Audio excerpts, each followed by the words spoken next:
Ladies and gentlemen, welcome to the Essential Wrestling Podcast. Before we get started, here goes the EWP ripping off the Daily Morning News Show. I'm going to take a page out of John Smith's book here. Pro tip for everybody, okay? Catching a softball or a baseball, you always teach you to catch with two hands.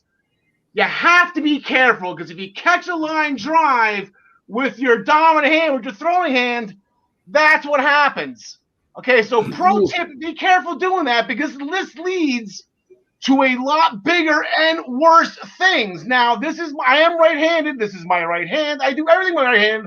My right middle finger is a very big, important part of apparently my daily routine, which I didn't know about. I want everybody to try this when they get a second because I've had to do this for the past 2 days, and it is awkward as hell. Try this. Ready? Wipe your ass with your opposite hand. It is the most awkward thing you could possibly ever do in your entire life, all because I tried to catch a ball with two hands.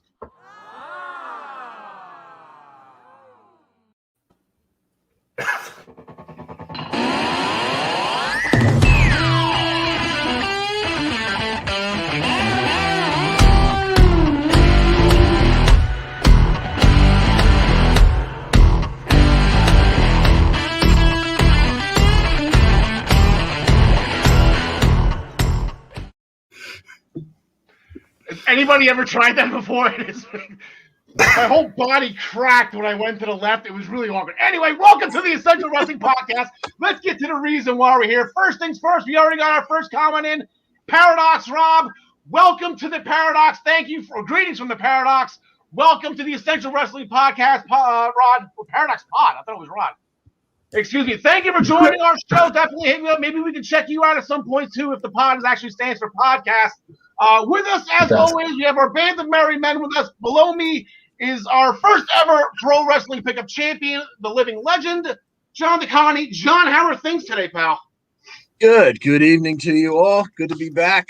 Always a fun time. All right, James Wheeler's already cracking jokes on The Miz. I'm not liking this already, James. Back off. We'll get to The Miz and Morrison's nut shot in a second. John Smith, how are things in your end today? The sun's shining bright. I see behind you in Jersey. Yeah, everything's good over here. I've never tried to do that left-handed wipe myself. I think I'd rather just get in the shower. Yeah, yes, I showered before the show tonight, so you won't be seeing me like switching around like this on my chair throughout the episode. We're joined at the beginning of the show with Minutes to Bell Time with Ryan Joy. We'll get to the reason why you're on the beginning in a second, but Ryan, how are things going from your end today down on the Treasure Coast of the Sunshine State? Yeah, things are good, and I don't have the problem that you have, thankfully. And Paradox Pod are also folks that cover CCW like I do on the morning show. So thanks for tuning in, guys. Oh, perfect. Yes. CC Dub. There you go. So on today's episode, Braun Strowman fights his way into the WWE Championship match at WrestleMania Backlash. Karrion Kross and Kyle O'Reilly looks like they're on a collision course. Darby Allin with another successful TNT Championship defense on AEW. Gary Mehaffy is with us. You will see him in the next segment here to discuss the NXT UK and the return of Mustache Mountain. They're back together again, boys. There you go. Hey, that's what it is. Big strong boy. Ryan Joy, as you can see, he's on screen with us. He'll be back later in the show after the segment to discuss. I guess there's a huge weekend of New Japan and a ton of title matches, so we'll definitely get to that. We make our picks for this week's upcoming shows. The picks you will see and the statistics are presented by Ryan Joy and MinutesToBellTime.com. And as always, the picks are sponsored by ProWrestlingPick'em.com. Play against your friends. Play against the universe. And guys, she'll like it too. All right, we are going to main event the show with two huge championship matches on Friday Night SmackDown. I think this is the first time we're ever going to main event the Central Wrestling Podcast with SmackDown. So get excited about that. But we're going to curtain jerk the show with the historic pay-per-view that Impact Wrestling put on this past Sunday. It was called Rebellion. Now, Jersey didn't really have a great showing on this specific pay-per-view. We'll get to them in a second, but history was made, And Ryan Joy, that is why you're on the screen right now with us as our senior AEW correspondent. You are now in possession of Impact Wrestling's World Championship. Well, our guy Kenny Omega, he's got the AAA Championship, he's got the AEW Championship, he's got the Impact Championship, he's got the TNA Championship. They had multiple referees, Aubrey Edwards and Brian Hebner. Everybody was out there to make sure it was official. It was a good, clean victory. Rich Swann took about 37 and a half B triggers in the last 3 minutes of the match. He was completely spent and done, but it was the one-winged angel that ultimately got Omega the championships, because he's walking around. He's Kenny Four Belts now. Kenny Four Belts. There you go, Ryan Joel. Director's right to you. James Wheeler. Which one's he going to lose first? Lose first? Oh, now that's not the question anybody's been asking. That's interesting. I'm going to say it's going to be the AEW World Championship first, because as long as he's holding that belt, I don't think Tony Khan will let him lose any other belt. Wow. Hot take. Just real quick. The V triggers at the end when Rich was trying to crawl himself up and Eddie Edwards is in his face, like, come on, like, that was perfect having Willie and Eddie at ringside, along with the Good Brothers, and then that V trigger, boom, and Eddie just crumbled, like, damn it, there it goes. And yeah, that was great. Nice little additions there. Scott D'Amore was there, like you said, and Jerry Lane along with Tony Khan. Shout out to Rich Swann, though. You know what? Kenny Omega is going to be Kenny Omega in this, and that's fine. 17 million star performance, as usual. They specifically chose Rich Swann for this, and he shined. So Rich Swann, he was already up here for me. He got bumped up a ton in my book. He put on a phenomenal show. I watched it with John Smith, and the entire match, like, he is the smoothest freaking wrestler that's on the planet right now. Everything is just so fluid with what he does. And it's, you know what, you see that. Rich Swann, like the cruiserweight guy, the guy that lost to, Neville way back when, he's so much more than that. And it's, now shout out to Rich Swann. So, Kenny Omega with the one-winged angel becomes, this number seems a little low to me. The 29th Impact World Champion in that company's history. Now, that does not include the original TNA days. The NWA TNA days. The NWA eventually took their belt back, and they Kurt Angle was actually crowned the first ever Impact World Champion. But that was still in like 2006, I think, or 7, like somewhere in that area. So only 29 guys have held it. So Kenny Omega becomes the 29th.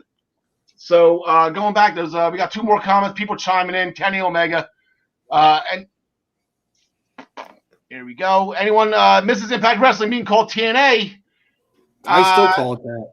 Yeah, we still do. Yeah, I think it's just force of habit right now. It's old habits die hard. Certain thoughts on fans being scared of Kenny Omega. I know nothing about this. Brian Joy.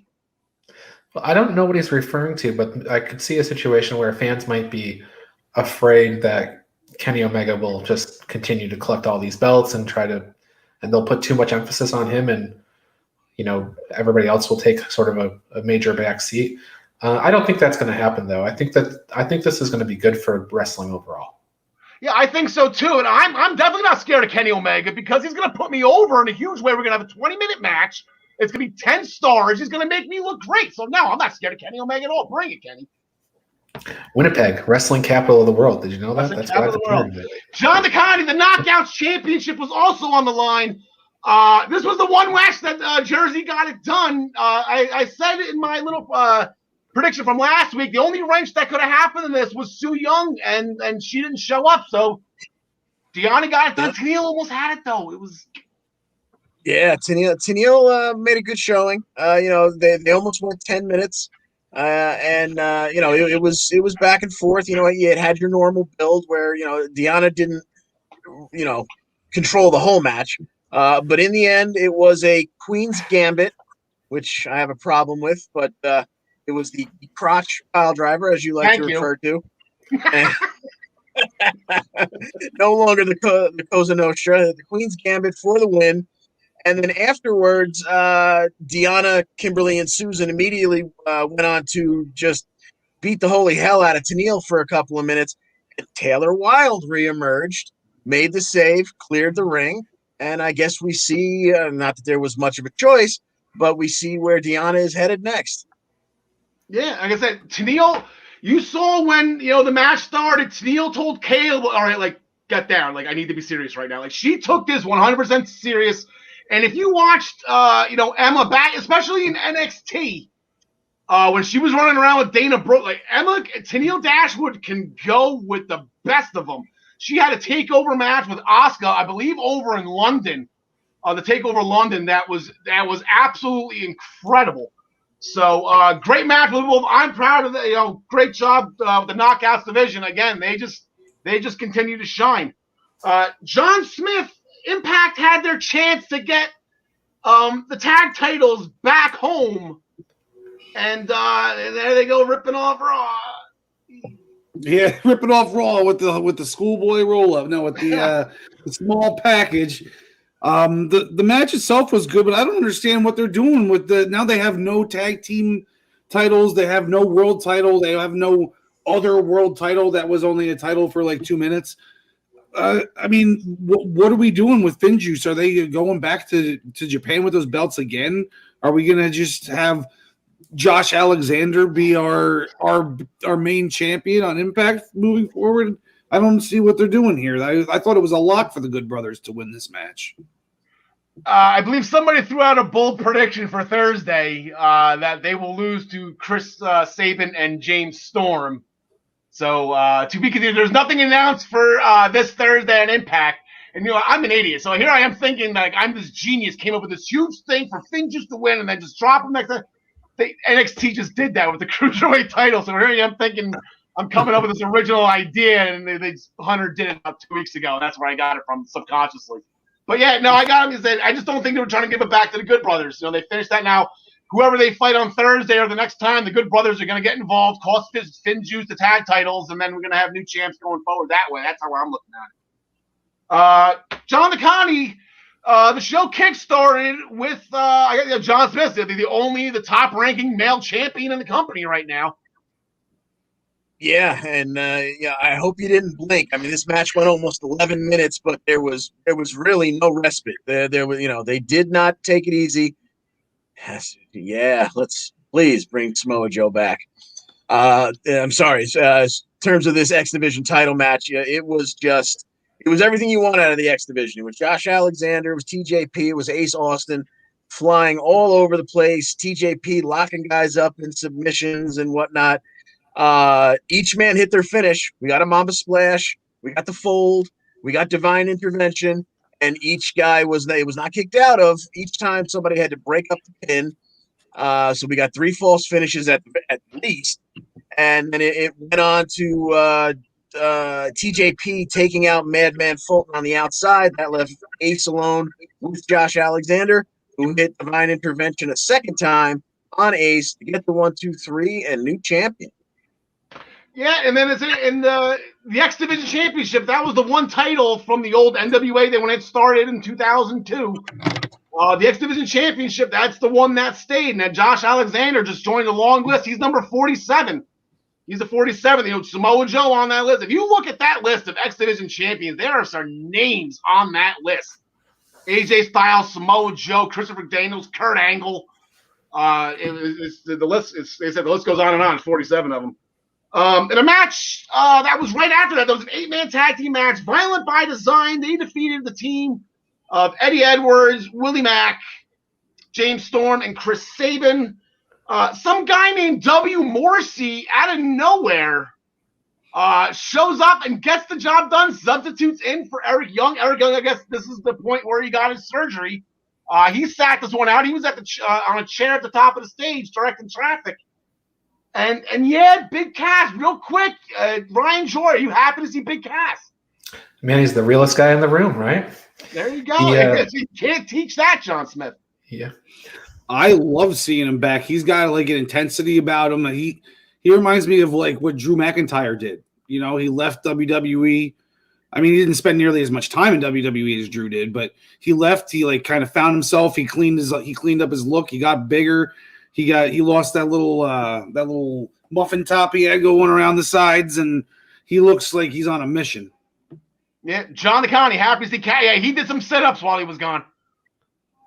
Yeah, absolutely. You know, that would be, if you had any issue with him in WWE, it was that he was a big man who didn't necessarily perform like a big man. He actually had a couple of awkward matches, I remember, during their tag run there, where, you know, you expected him to hit a power move and he would kind of stumble over to whatnot. You know, his strength was definitely not there for what you expect from a guy who's about 6'6". Well, he came back all yoked up, nice and cut, and it looks like he has solved those issues. So good to see him. It was good. Glad to see him back. Like I said, he had some issues, you know, backstage, the whole Carmel thing. You know, this is how rumors get started. I'm not trying to spread any here.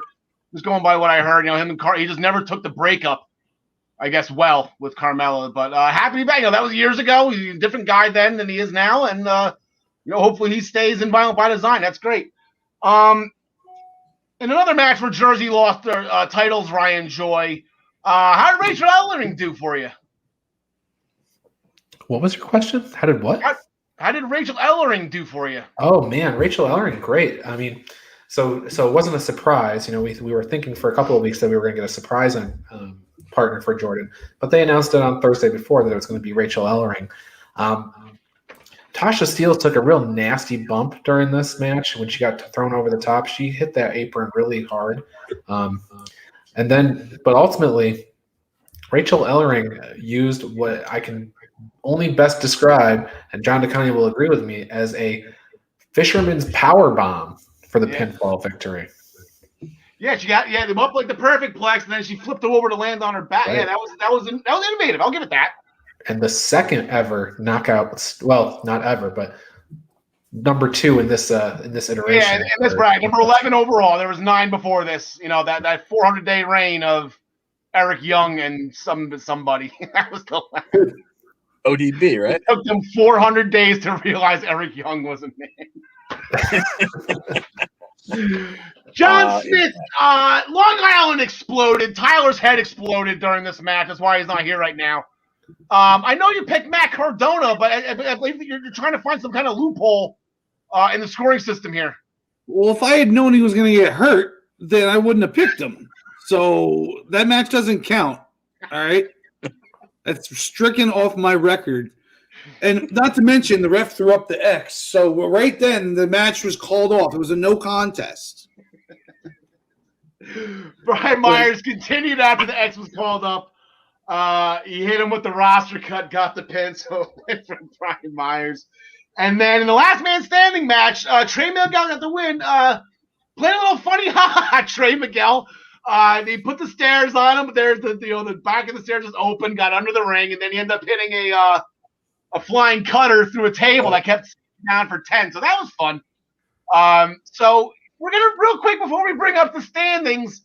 Gary, I think Gary looks like he's ready to come on here. We're gonna bring in Gary Mehaffy, mostly known as our senior UK NXT UK correspondent, but as Gary's going to prove right now, he is not a one-trick pony, as he is now the official leader of not only the Impact standings, right there, the Impact specific standings, but he is now, because this is show 1, he is in the lead. So we got the leaders right now overseas here, boys. Gary, you have 3 points ahead of John Smith, and that was due to Finjuice. What was the thought process on picking Finjuice?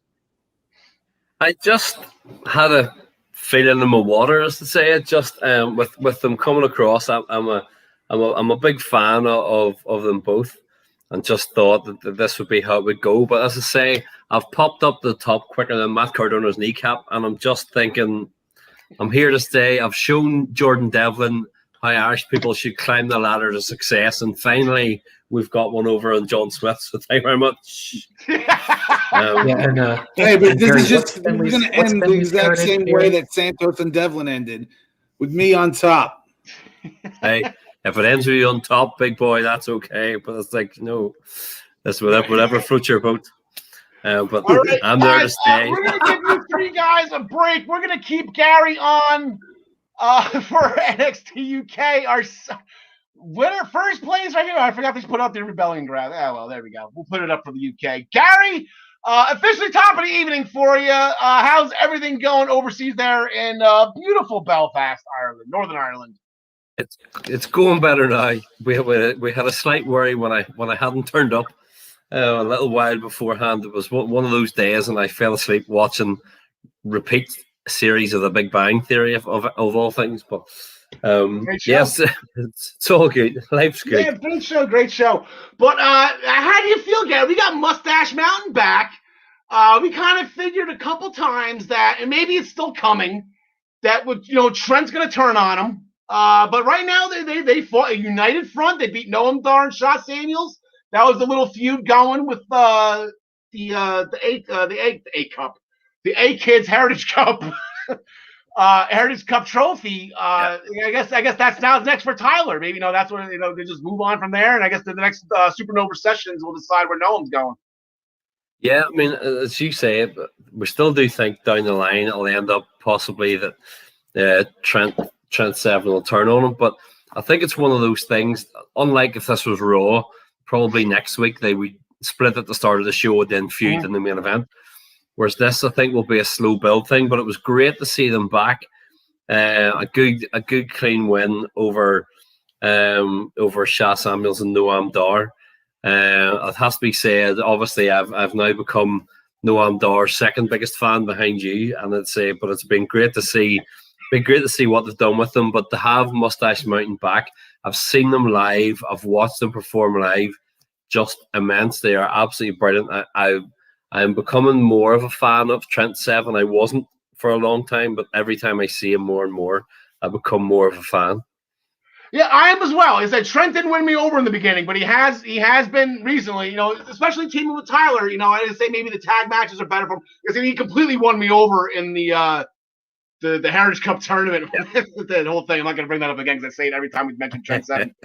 But so maybe I guess once they mention the word takeover, I feel like that's when the split's going to happen. I think that's kind of where my guess would be on when that is. That I don't know when this Heritage Cup title match is going to be, the rounds match with A-Kid and Tyler Bate, which is it's going to be match 2 for them. A-Kid got it the first time around. So in another match, Dave Mastiff, Gar. I feel like he's falling off hard here. I don't know what's going on with the Bomber. He took an L to Sam Gradwell here. Yeah, I mean it's one of those things that you and I and then Ryan and I have talked about with Sam Gradwell.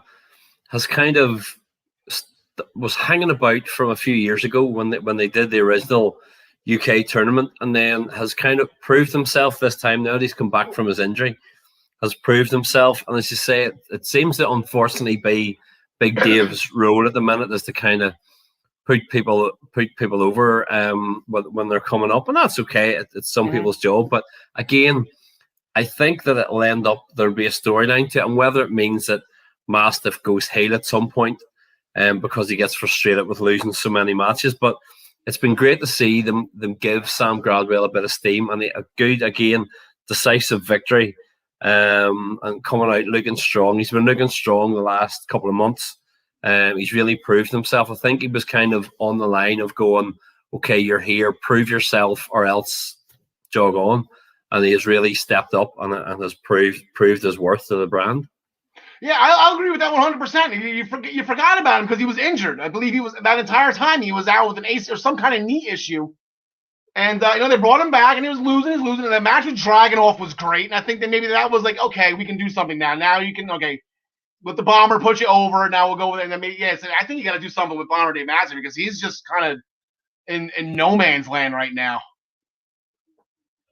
On a match I'm sure you do not want to talk about, Jinny got the win over Danny Luna after a rolling Liger kick into a roll-up.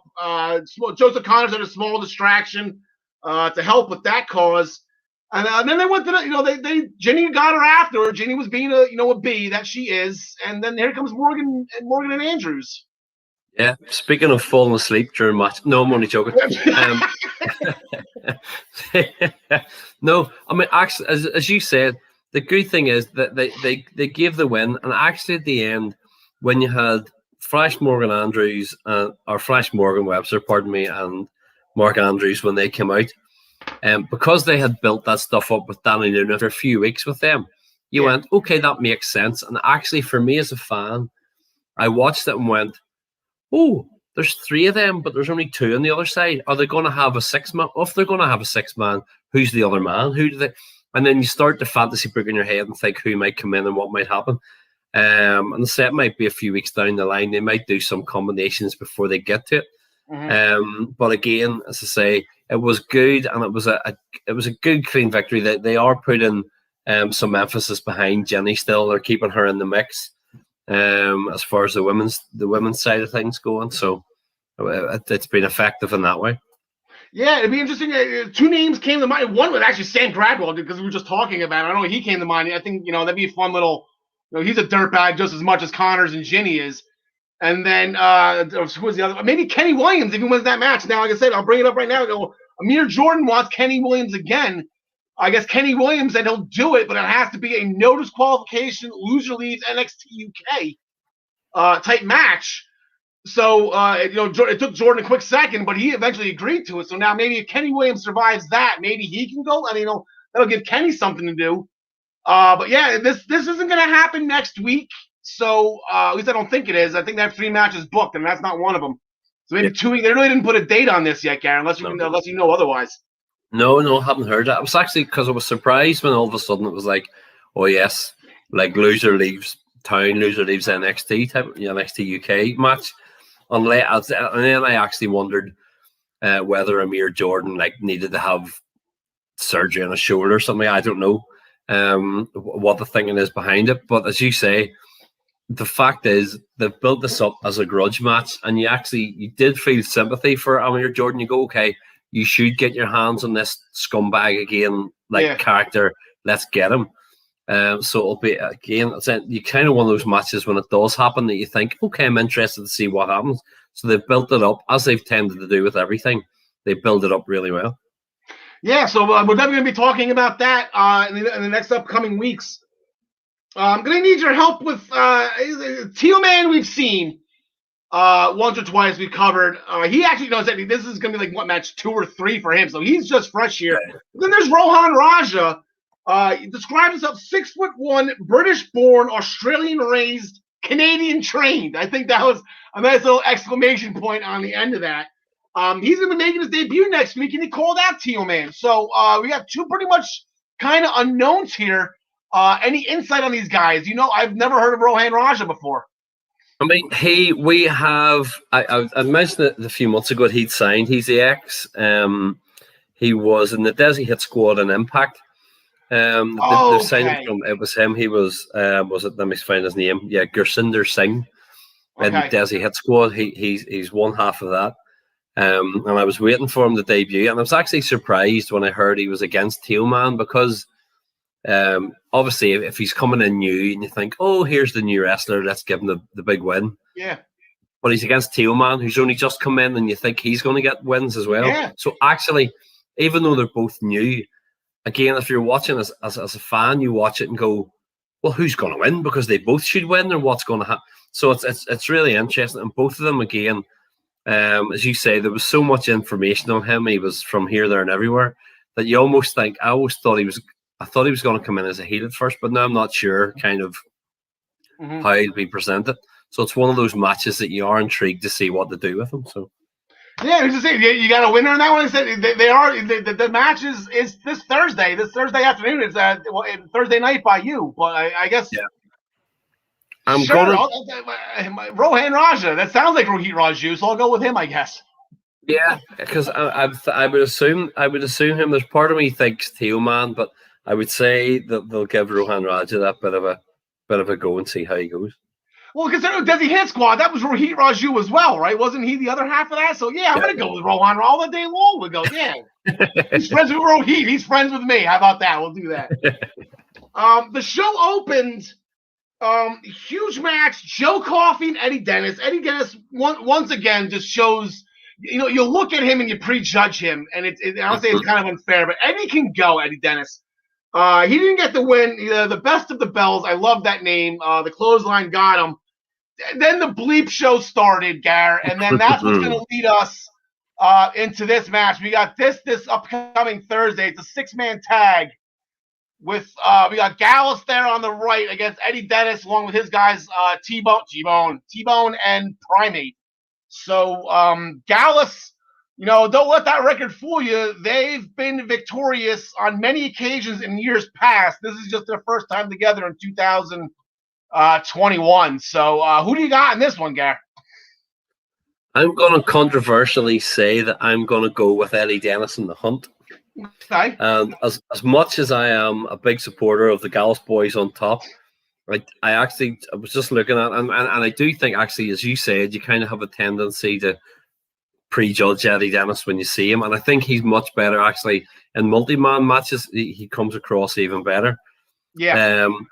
I just think the last time they were in a multi-man match, obviously, was the tag match against Webster and Andrews when they won. So I'm actually going to say that I'm still going to go with a bit of shenanigans, but I'm going to go with the Hunt.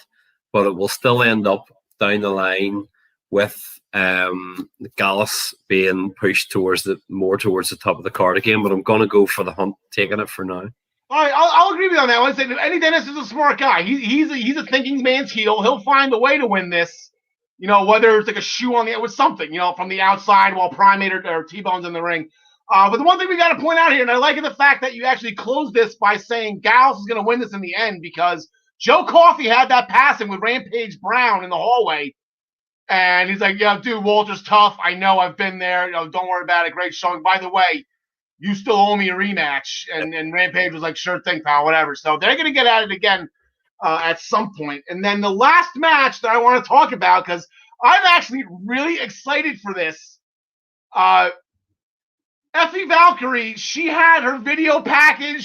She's finally doing something like worth mentioning, and it's Miko Satomura. So like she's jumping in head first into the deep end here.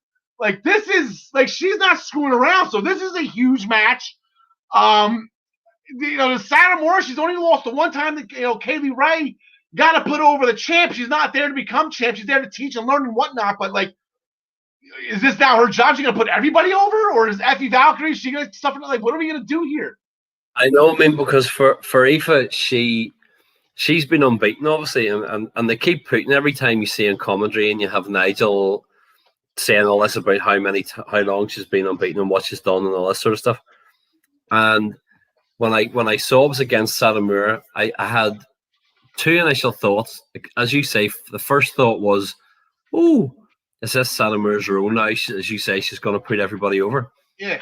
But my second thought was almost to go, okay, this is Ava's chance to almost sink or swim and say, right, if you can't have a good match with Mako, you'll not have a good match. So it's like, have that killer match, show what you can do, show why you should be about. So I am going to say that Ava's going to take it and is going to use this as a springboard to head towards the women's title. Yeah, I'm with you. Like, she was our chosen one to beat Kaylee Ray for a while now, since we started the podcast and the UK started back up. But she was always fighting in action. So now she's got a huge Japan's final boss. I love that name. Yeah. So this is going to be interesting. So now, Gary, you're booking this. You got the 6-man tag, and you got the women's match. What starts the show, and what main events? Because we know Teal Man and Rohan are going to be in the middle there. I am going to start the show. I would say start the show with Aoife and Satomura. Okay. And then come towards the end, because you're going to have, or I would say there'll be some sort of schmoz or shenanigans to have the Hunt winning, that I would have that at the end to leave you with your cliffhanger in inverted commas coming out for the next couple of weeks. All right, I got it the other way around. I'm big on the women main event thing, so maybe we're gonna have a gentleman's bet on this. That's something, a handshake bet for $1 Canadian. But Gary, great to see you as always. That wraps things up for us. Enjoy the show on Thursday.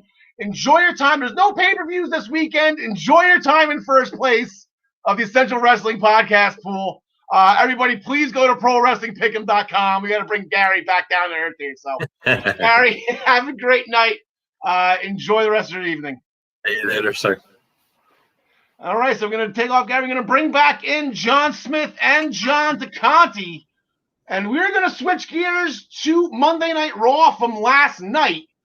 Strowman and McIntyre are kind of stealing the show here. The show started with T-Bar and Mace. T-Bar and Mace going to the ring. They were supposed to have a tag team match with Drew and Braun, but they're backstage arguing, going back and forth. Who should follow who? Long story short, Braun Strowman pretty much said, "Hold my beer." And he went out and did it himself, John DeConti. He did. So he went out there for a 2-on-1 handicap match with Mace and T-Bar. But Mace and T-Bar were having none of it, and they refused to, clear the ring after one tagged the other in. And they just kept beating on Braun in the corner, and that made the ref call for a DQ. So Braun Strowman starts the night 1-0, but by DQ. So that's not all that fulfilling. It was less than a 3-minute match. McIntyre comes down to make the save. He clears the ring. We go to a break. We come back, and we get the tag match we were supposed to get. And Mason T-Bar would wind up defeating Braun and Drew because we wound up outside the ring. The Strowman Express took out Mace on one side, and as he came chugging around to hit T-Bar on the other side, T-Bar just ducked out of the way of a Drew McIntyre clothesline, which led to McIntyre hitting Strowman with it. Big man not happy. This would lead to a countout. So now Braun Strowman is 1-1. This would lead to all kinds of backstage shenanigans. And forgive me for reading from my notes even more so than usual. I just want to make sure I keep all this crap, in order and as close to accurate as possible.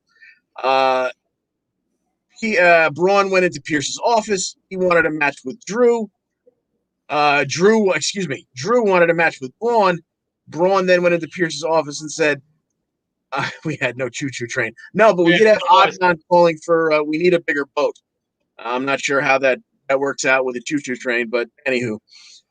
So Drew asked for the match with Braun. Braun asked for the stipulation that if he beats Drew, he'd be added to the WrestleMania Backlash main event, where Drew is already going to be taking on Bobby Lashley for the WWE title. And Pierce was all about that. He said he was fine with it, although Lashley and MVP a little later said they weren't all that happy about it. They would, after all, that's how Lashley lost the U.S. title. He was in a 3-way dance. Somebody lost to somebody else, but he lost his gold.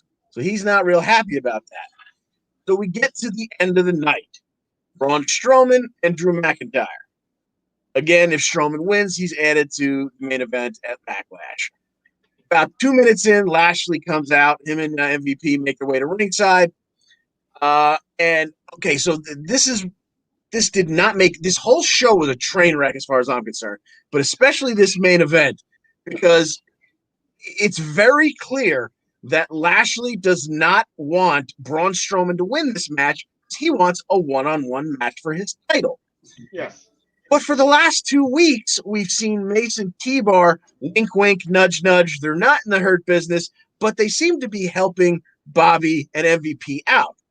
So at one point, Lashley distracts the ref as MVP helps Drew get out of Braun's power slam because we want Drew to win.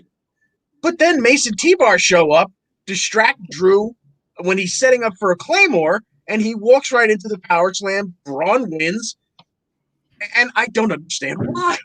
They didn't get the memo. I have it in my note. They did not get the memo that McIntyre was supposed to win that match. So it's maybe they're not in the Hurt Business. They went rogue on that one. I have no idea. But Braun Strowman, it is now a triple threat match at WrestleMania Backlash. We'll get to that in 2 weeks' time. So 2 weeks before that. Before we make our picks for that. But I think there might be another person added to that match. We'll get to that later. Sonya Deville hopped over to Raw. She's a WWE official. It's not one of those quarterly crossover things. She's a WWE official now. She went over to Raw. She let Charlotte Flair, I guess, I don't know if that was the back door, the side door, the front door, whatever. Let Charlotte Flair in when Charlotte Flair was suspended. Brought him into the ring. Charlotte apologized to the referee. The referee let it out that if he would have seen it, Charlotte would have won, the incident, whatever. So the referee apologized to Charlotte. All is fine. Suspension is lifted. Postman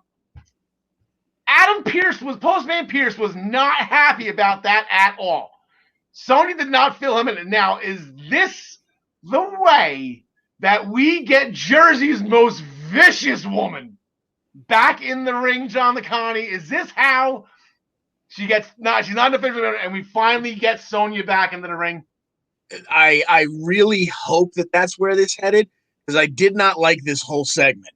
Like, it's very easy to get Charlotte over as a heel, to get Charlotte over as a bitch, without her completely emasculating a referee, demanding an apology after she gets an apology, and then when she gets the apology she asked for, basically patting him on the head and saying, "Good boy." And then hold the ropes for me. And then demanding that he hold the ropes. Yeah, so if all this is leading up to us getting Sonya back in the ring and back cutting vicious promos on her opponents, I'm okay with it. If not, I was not a big fan of this. John Smith, are we going to put her hair up and square up here? I've been waiting for this for months. She should have beat Mandy Rose at SummerSlam.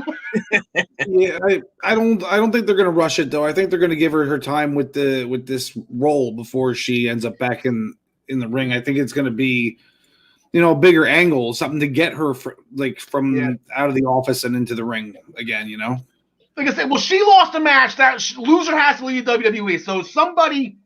And in this case, it's going to be Postman Pierce because she's the one that he's pissing him off. She's got to be reinstated somehow, right? I mean, I know in WWE land they can just show right back up and all is forgotten. But if you want to stick to story here, somebody's got to reinstate her. And if she's pushing Pierce's buttons intentionally, like she just did, maybe that's going to be a way. Sonya promised Charlotte a match, and who else would it be against other than Mandy Rose? I'm sure that was first on Sonya's list. Charlotte got the win via natural selection. A couple instances where she cooled, kept calm while the referee. It was the same referee. They made sure that they pointed that out, but she kept her cool. She didn't attack the referee again, whatever. Blah, blah. Moving forward, she's not suspended anymore. John Licani, we're going to go back to you on this one. Hey Hop Hop Unplugged was interrupted. Beautiful rendition. I had memories of Kurt Cobain with Nirvana and their Unplugged set, or Eric Clapton, back in the 90s, doing their Unplugged on MTV. But Hey Hop Hop Unplugged was interrupted by Damian Priest and the New Day, and they went full Fozzie Bear on him. First of all, you're very lucky that I think my brother is working. If he heard you compare Miz and Morrison to Eric Clapton, oh. But yes, they had a suitcase, or excuse me, a guitar case full of Rotten Tomatoes that they used to show Miz, Morrison, Elias, and Riker just how much they enjoyed their unplugged version of Hey Hop Hop. And this would lead to Priest and the New Day versus Elias, Riker, and Miz with Johnny Drip Drip at ringside. And let's put it this way: this was a 3-segment angle. You had the everything leading up to the tomatoes, commercial break, come back for a match. The match was long enough to go through another commercial break. So this 3-segment popcorn fart of an angle ended properly with Woods rolling up Riker in a almost 16-minute match while everybody else brawled on the floor. And quite frankly, that was the perfect ending for this whole segment. Yeah, Raw's going to be Raw. It's going to be a roll-up. Did you just say popcorn fart? What did you just say? Oh, my God. Going back to Sonya Deville real quick, James Wheeler's chiming in. I wonder if that will give Sonya Deville a heel corporation storyline game like the Authority. That would be pretty fun. I like that. Anything with Sonya Deville is going to be great. She just really didn't get the chance, and when by the time she did, they had to pull her, which sucked. Imagine, because she was probably supposed to lose the hair versus hair. Imagine like a bald-headed Sonya Deville going around killing people. That would have been absolutely incredible. John Smith, Cedric Alexander, and Shelton Benjamin, they had to face this brand new tag team that was formed I guess as a result of last week's altercation. Yeah, Team RK Bro. Okay, bro. Yeah, they had a little interaction backstage. Randy Orton surprisingly said that Riddle earned his respect a little bit the previous week with that Raw roll up that he succumbed to. He said that he's willing to give RK Bro a shot, and he already has a match set up. So it's against Cedric and Shelton. What's his name? Riddle. I don't know what I was about to call him. Riddle starts the match, and he can't get out of the ring for like the first 4 minutes. Randy finally gets in, House of Fire, cleans up house. He's about to do the draping DDT, and Riddle's like, bro, tag me in, bro. And Randy's all right, okay, fine. He tags him in, boom, DDT, floating bro. 1, 2, 3. I like this. I wasn't expecting it to end like this. I thought it was going to be Randy turning on him right away. Yeah. So I like this little chemistry they got going on. This little young whippersnapper and the old veteran kind of thing. We have nothing in common. We're both from Earth. That was a funny segment backstage. That was good. As high as he is, he's pretty quick right on his feet. He's quick with his answers. John Smith, I know you're big on over-unders. How many weeks is this going to really last, though? There's only a matter of time. This is a month. I'd say it lasts until the next pay-per-view, not WrestleMania Backlash, because it's not a Backlash from WrestleMania. Yeah. Well, WrestleMania Money in the Bank. I think that this might pick up some momentum, and they could end up winning those tag belts. Yeah, that's what James is saying. And then Ryan and Travis said this morning, too. I was like, dude, War Raiders. Come on. We're going to write off the War Raiders already? So you're going to call them? They're going to have a match at WrestleMania Money in the Bank? Is every show going to be called WrestleMania something now? I think we should go with that. I'm going to roll with that. WrestleMania SummerSlam. It'll be called Backlash Money in the Bank. Yeah, they're going to keep on going with the... Yeah. There you go. John Smith, sticking with you. Sheamus went out there again to throw out a U.S. champion, a U.S. title, non-title open challenge.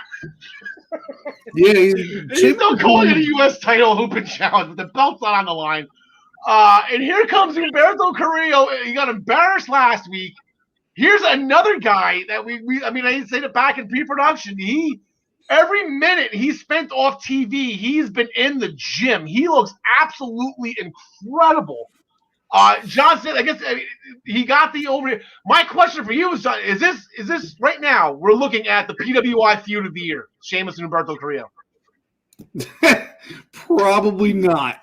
But Sheamus is doing the best work of his career right now, especially on the mic. I love what he's doing, and then Carrillo looks way better. It looks like he's been working out with Big Cass. They've been having sit-up competitions to see who could get more ripped. This didn't turn out to be a match. Sheamus just attacked him again, beat the crap out of him for a little bit, then started jaw-jacking to the audience that's not even there, and got hit from behind by Carrillo, sent out of the ring, tries to hop back up, boom, knocked off again, tries to get back up, knocked off the apron again, then he shoots through the ropes like a freaking bullet and gets him onto the announce table, and he looks good. Whatever he's been doing, he should keep it up. I think he might be on a little bit of but he's like a house of fire, this Carrillo now. And right. It was the El Casa de Fuego, right? House of Fire. There you go. Going from one Humberto to another, ironically enough, Humberto's cousin, his name is Humberto Garza. We know him as Angel Garza, but they have the same first name of their cousins. I think that is absolutely hysterical. Angel Garza, he bought Nia Jax some flowers, which Reggie didn't like. Reggie was kind of upset by that. Ended up being a 6-woman tag team match. You got the champions on one side. You got Rhea with Shayna and Nia.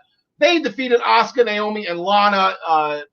Rhea Ripley hit Lana with the Riptide, followed by a Hogan leg drop by Nia Jax for the pin. And then we got a little moment of bliss there. Les's Playground. She played a little prank on everybody. I peed my pants a little bit.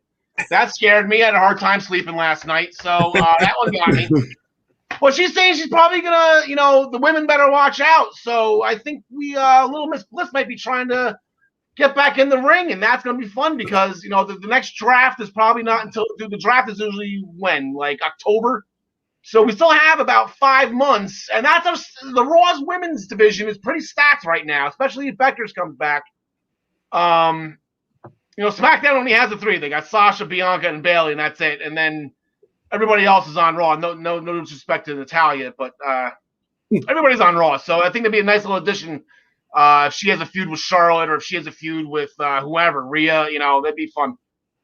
So going forward to NXT. The reason our show's on Tuesdays. NXT moved. I mean, we would have been late on this joke anyway. I totally had, you know, there goes, you know, Karl O'Reilly ripping off Orange Cassidy. I had that the moment it happened, but the internet's been drilling it into the ground, so I'm just going to avoid saying it. But Kyle O'Reilly in the ring ripping off Orange Cassidy. It said Adam Cole is behind him. He's moving forward. I don't think Cole's done with him because they showed the video package of Rocky 2 where Apollo Creed and Rocky Balboa were going to the hospital still yelling at each other from the fight that night, and Cole and O'Reilly did the same thing. Apollo didn't give up, so I don't think Adam Cole's going to give up either. But ended up Jonathan, you can just go from here because that was but the business. Cameron Grimes went to the business partnership, and then, you know, Kyle punched him, so that kicked off the night, and Grimes got even more bad news along the way. So first he got Kyle O'Reilly rebuffing his offer at a business partnership. Then he got the extra bad news that he lost out on a non-fungible token or whatever the hell that was. He lost out to Ted DiBiase. So that pissed him off midway through the match. And then we wrap up the night with Kyle O'Reilly and Cameron Grimes in the ring together. Now, O'Reilly did have a stare down right before the introductions here with Karrion Kross backstage. Nothing much came of it. They just kind of crossed paths, stared into each other's eyes longingly for a few seconds. And then O'Reilly headed out to the ring. Kross wants to teach you passion. Yeah, Sam, they do not need Sammy's help there. There was definitely a passionate look between the two of them. But we would have Kyle O'Reilly hit a brain buster and that top turnbuckle knee drop to the back of the head for about a 13.5-minute win. It was a good match. I love watching Cameron Grimes work. I am every single time he hits that standing Spanish fly, it absolutely amazes me. Yeah. But in the end, Kyle got the 1-2-3 here in the win. So, but a great match between the two of them. I kind of want to see if they keep on bringing up DiBiase, and you kind of he's coming. You feel like he's coming. You hope that you hope. I kind of want to see DiBiase teach Grimes, like for like a month, like mentor him. Yeah. I'm almost like referring to it was John Smith, WrestleMania 18, the whole Christian and Diamond Dallas Page feud, where Page was his mentor, and then like one good thing happened to Christian, and he turned on Page right away and screw it, I don't need you anymore, I'm done. Like I want it to be like that, like, you know, you have a small. You know, this is how you got to kick the basketball away. This is how you got to get somebody to kiss your foot. And then once Grimes does it correctly once, that's where the sort of DiBiase, I don't need you anymore. So that's kind of where I'm hoping they go with that. That'd be a lot of fun. John Smith, we got some facts here, and these are not opinions, these are just facts of life. LA Knight got the win over. Sorry, yeah, you're right. Sorry about that. Got over the win over Dexter Lumis. There was a lot going on here that happened that stemmed from that 8-person tag match the week before with Little Miss Indy.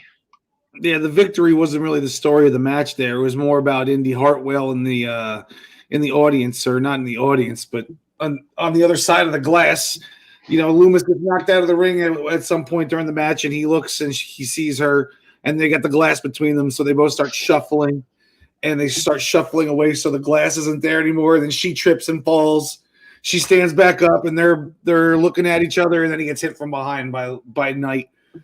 LA Knight throws him in. She gets up on the ring apron at one point. They're about to kiss later in the match, her and Lumis. and then that spelled the end. And Loomis was hit from behind, got pinned, and then that was that. So we still didn't get what we want. We didn't get the kiss heard around the world that we've been waiting for. No, we haven't. Mom, dad, and older brother are not a fan of the young teenage daughter's rebellious stature right now. Yes. James Wheeler chimed in, John Smith. If you want to bring back Tegan Knox, she's the one that stops the way so that Indy and Dexter can finally be together. How about that? Yeah, sure. I mean, we just need Tegan Knox back. Come back, please. Yeah, I know. Anything will do. So then they went on later. So Candice went to go pick a fight with the tag champions, Shopper Moonheart. And Indy got sidetracked by Dexter again. Candice went in alone, thinking she's got backup. She ends up getting her ass kicked. And now Candice is taking the brunt of this. Good news is that actually Indy went with Regal. They did they are getting another tag team championship match at some point. They didn't say when, but we do have a match with the Way family here going into tonight. Actually, that's right. They own the night tonight. Austin Theory went rogue on the Way, and Johnny's not happy with this. So if Bronson Reed can beat Austin Theory, then he gets a rematch against Johnny Gargano, which is, again, Papa John. Papa John is not happy with this at all. So, John Smith, as our senior NXT correspondent, who do you got? Well, this Papa John is not happy with this at all either, because Bronson Reed already lost.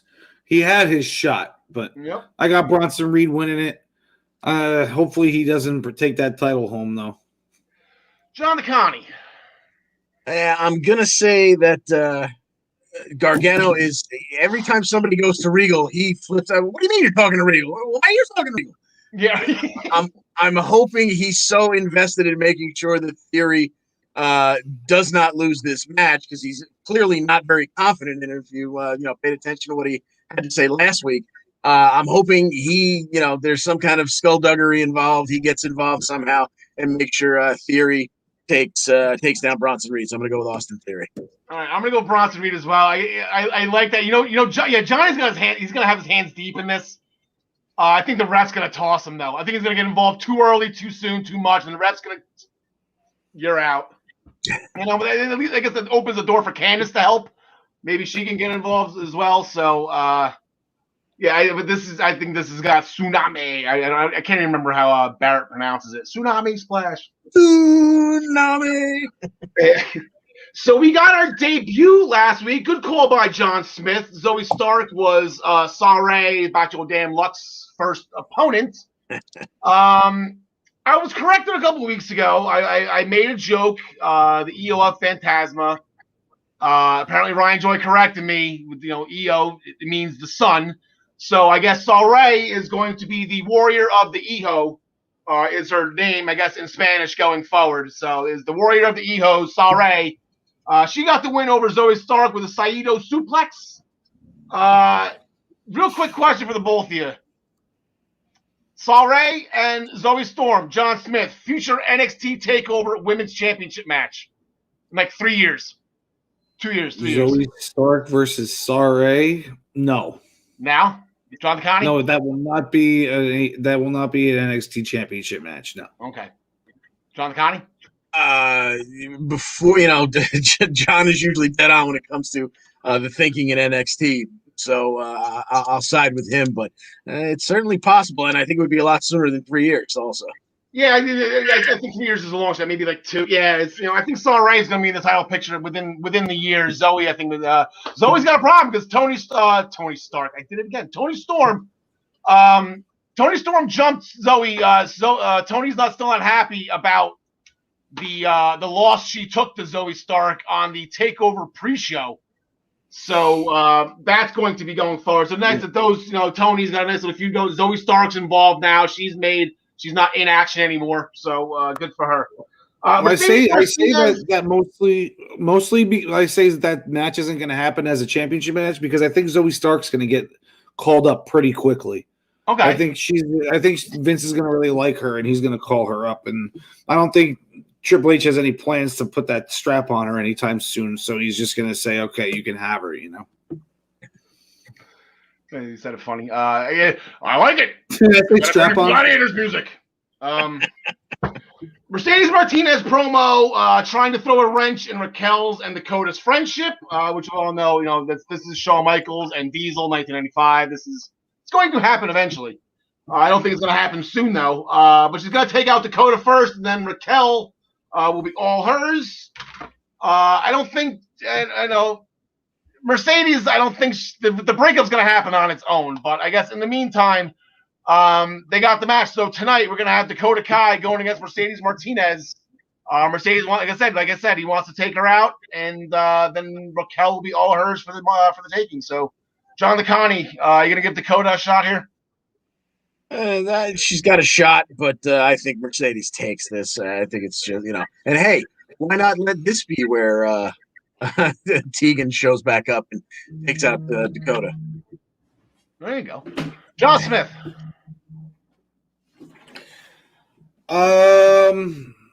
Yeah, give me Raquel, or not Raquel. Mercedes, yes. Raquel 2.0. Yeah, no, my phone was ringing. Sorry, I got distracted. Mercedes Martinez has been around a lot longer than Raquel Gonzalez. I'm just playing around.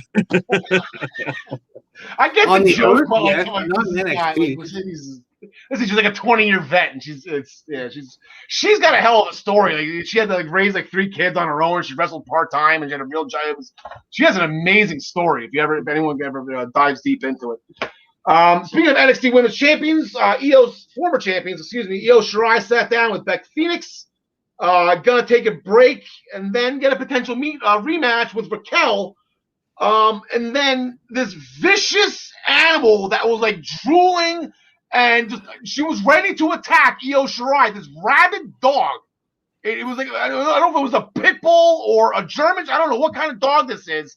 But then Frankie Monet finally calmed it down. They kind of the Avengers when they calmed down the Incredible Hulk. The sun is setting, I believe was the phrase. But then I guess they had an argument between cats and dogs. So it looks like Frankie Monet and Io Shirai, they're going to be getting at it soon before Io goes back for the Women's Championship. I know Ryan Joy's been having a lot of fun with the feud as old as time, I believe, between cats and dogs. I want to say that I am probably the only cat person in this screen right now. John, I don't like cats or dogs. Yeah. Oh, okay. There you go. Team Doggy.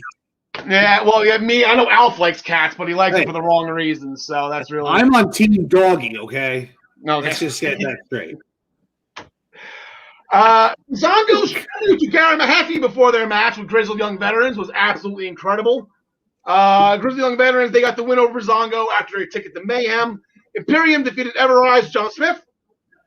Everrise rules! After a European uppercut, powerbomb finisher combo that they do.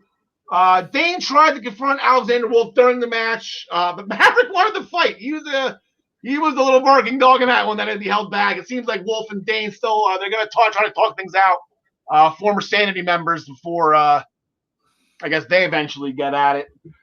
We got 2 more things to go for tonight.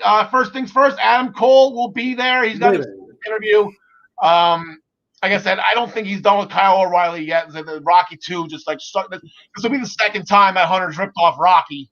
So it wouldn't shock me at all if Adam Cole goes right back after KOR. And then Kushida must hate Zach Gibson.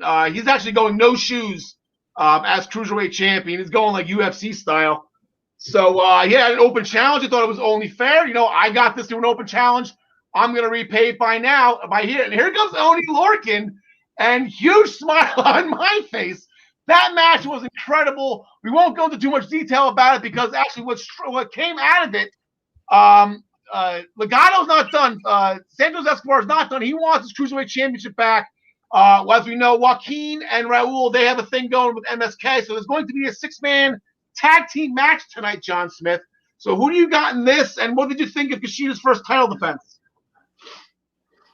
First title defense was great. How do you go? How do you not like an Oni Lorcan match? Honestly, Exactly. The guy beat Karrion Kross and Finn Balor in a handicap match. He'll always have that.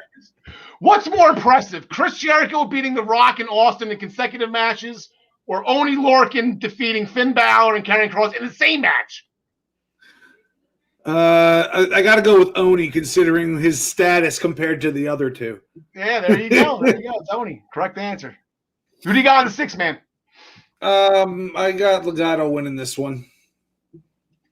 All right, that's the unit, John DeConnie. Give me the faces. Give me MSK and Kushida just because. Yeah, we got champions versus challengers here. You got to feel like one of the champions takes a pinfall that kind of locks in a title shot for the person who pins them. Unless like Escobar pins, Nash Carter or something, just random. But yeah, I'm gonna go with the champs on this one. Well, might as well. So, gentlemen, that'll do it for NXT. We are going to bid you adieu for just a little bit. We still have a lot to talk about with you guys.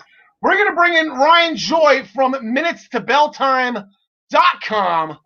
Ryan, great to have you back on screen. I know we spoke earlier. How are things? Did you enjoy your time with your loved ones? Did you grab some groceries, more importantly?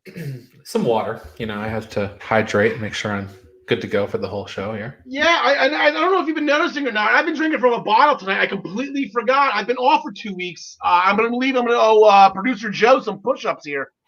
So I believe I'm going to have to take care of that at some point. But Ryan, you sent me a graphic. There's a ton of title matches. There's a ton of dates coming up. There's a lot going on. I know you and Travis talked about it this morning, but for those of you who don't wake up till noon and missed your show, first and foremost, watch the replay. Yeah, I watched the replay. There you go. Second, what do we got going on here? So here's your number the second time. So what do we got going on here in this? All right, so we got day 1, which is what date here? We got the 28th. Yeah, so New Japan just has a whole lot going on starting tomorrow and going pretty much all the way to the end of the month. And tomorrow, basically the way New Japan runs their schedules is they always have like 2 featured matches and then a bunch of supporting matches. So what I've done here on this graphic is it's the main matches for the next between this show and the next EWP. So starting tomorrow, this is like 5:30 in the morning. The KOPW Provisional Championship is on the line. Yano will be defending against Evil. The stipulation in this match is that you cannot win the match. A pinfall cannot occur until your opponent is blindfolded. There will be blindfold on each of the corner posts. So that's what Yano is doing there. So really weird stipulation, but that's Yano. Same day, the IWGP Junior Heavyweight Tag Team Championships will be on the line with Sho and Yo defending against Yoshinobu Kanemaru and El Desperado. They're the former champions. So by the way, I'm going to say Yano is going to keep his provisional title. That's my pick there. And then below on the junior tag titles, Sho and Yo I think will retain there. It's their first defense, so I like them for a retention. And then this is why I don't like betting against Toru Yano, but yeah, Sho and Yo. When I saw them last year for the first time in a while, they just impressed the hell out of me. There's other guys. There's other 2 guys that just don't miss doing sit-ups. They don't miss sit-up day. No, they don't. Very, very impressive abs.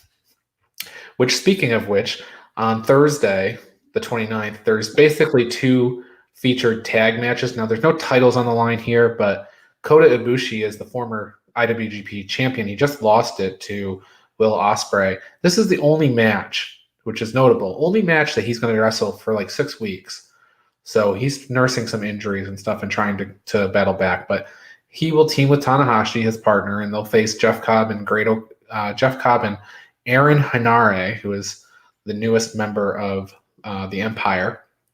And then in the main that night, it'll be Naito and Shingo Takagi versus Will Ospreay and Great Khan. So that's that. And then next week, Monday and Tuesday, we've got 2 big shows. And Al, you're going to like some of this stuff too. Wait till you get to hear some of this. So I read it before. I'm loving this. Yeah. Yeah, so the first match on May 3rd, the first notable match is the Zack Sabre Jr. versus Tonga Loa. It's a straight singles match. If Sabre wins, then God will give them a title shot. The second match is a ladder match. It's an Iron Finger from Hell ladder match. Yeah, that one confused me. What do we got? What is that? The Iron Fingers from Hell it's like a device that you put over your hand, kind of like brass knucks, but it covers the entire hand. And and so it's a weapon, but it has sort of supernatural powers to it, so that the person who gets it goes a little crazy. So this is an object that has been handed down over time. So the person who I originally saw wearing it has actually retired, and they handed it off to Tai Chi. So then the God stole it from him. So now they're having this big battle over who has possession of the Iron Finger from Hell. And that will be decided in a ladder match between Tai Chi and Tama Tonga. This sounds like something Lucha Underground would do. I think they had a power glove. I think that Brian Cage won back in Lucha Underground. Yeah, it's very Impact, as I would say. Yeah, it's Impact. I can see doing this too. Yeah. And then what should be a very good match. The main event on Monday morning is Never Openweight Championship between Hiroshi Tanahashi and Jay White. I like Tanahashi to retain here. Travis will, of course, pick Jay White to win. But yeah, Jay White, you're my best friend. I saw that picture. Yeah, that's right.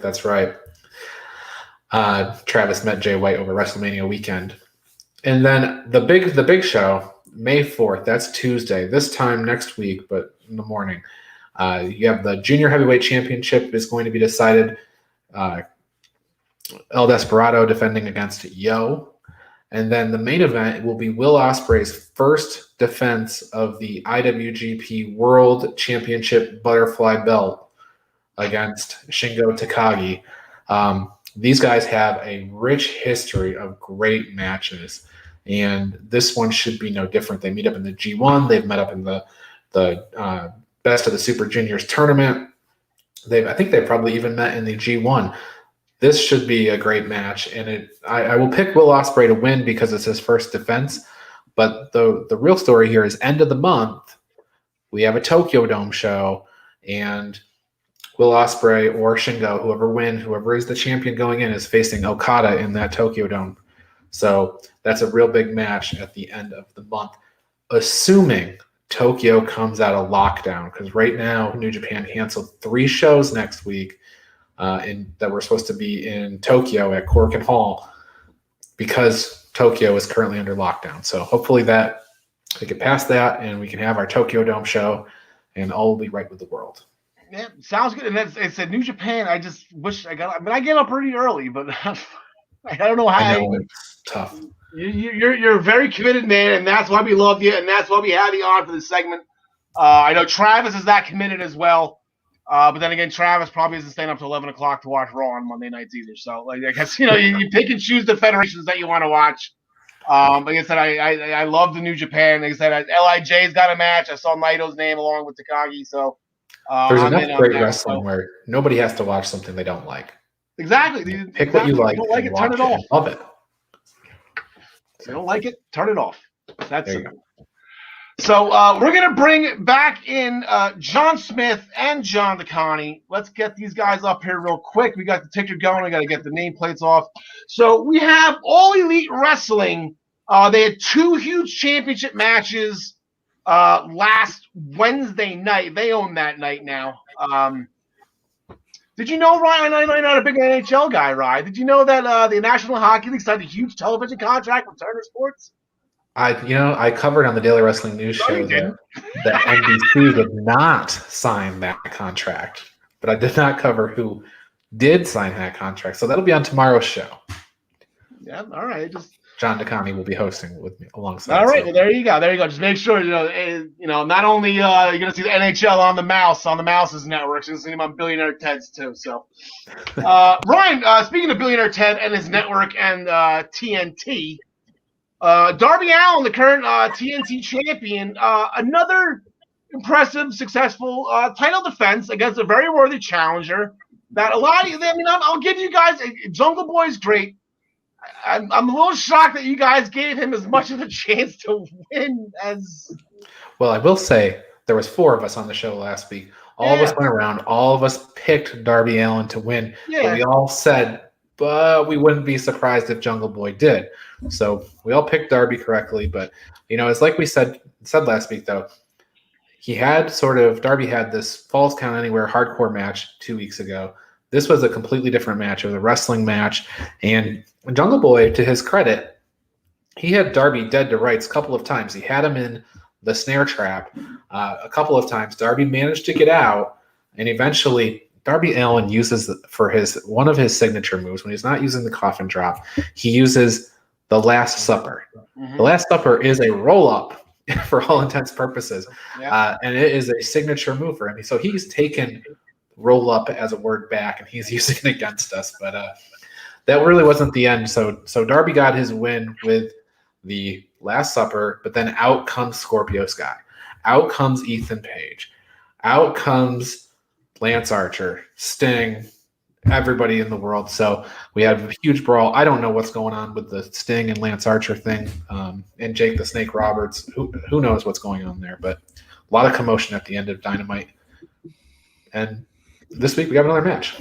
Yeah, I was gonna say that lead right into it because Darby he called himself out after Revolution was the name of the last pay because he knew he wasn't being a defending champion, fighting champion, what that belt was supposed to be. So this is gonna be the 3rd week in a row, correct? Because you had Matt, and now you had Jungle Boy, and now you're gonna have Preston Vance. That's right. So the Dark Order's gonna get a shot. Well, John Silver had a shot too, right? Didn't John Silver have a shot? This is the 4th time since. So Ryan Joy is our senior AEW correspondent and current belt holder of the Impact World Championship. Your guy is, not you, but Darby's got to retain on this one, right? This is.